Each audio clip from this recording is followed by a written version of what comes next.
এক গভীর জঙ্গলে বাস করত টুনি ও টোনা। তারপর ওগো টোনা, শুনছো? তুমি কি বাজারে যাবে না? কাজেও কি যাবে না? বাড়িতে তো কিছুই নাই, কি রান্না করব বলো তো? আমি বাজার ঘাটেও যেতে পারবো না, আমি কাজও করতে পারবো না। তোমার যা ইচ্ছা তুমি তাই করো গে। আমি কিছুই পারবো না, আমাকে একটু ঘুমাতে দাও।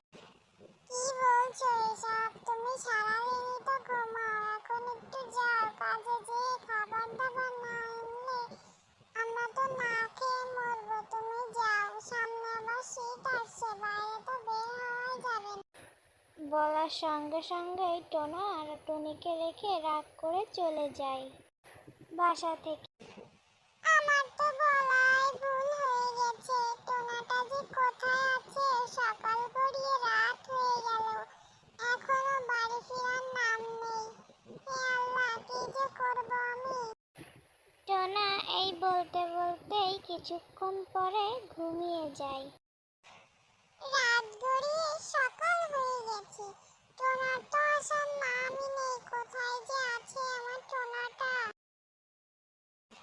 টোনাকে কাল বকায় আমার ভুল হয়েছে। এখন আমি কি করব? ও টুনি, টুনি, তুমি কি শুনছো? তোমার টোনা তো আমাদের বাসার সামনে পড়ে রয়েছে আহত অবস্থায়। দেখে যাও কি হয়েছে। বলার পরে কাক সেখান থেকে চলে যায় এবং দৌড়তে দৌড়তে টুনিও সেখানে পৌঁছে যায়।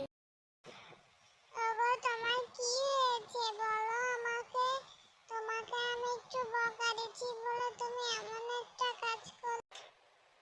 আর বলো না, শিকারীদের গুলিতে আমার এইখানে একদম ঝাঁঝরা করে দিচ্ছে।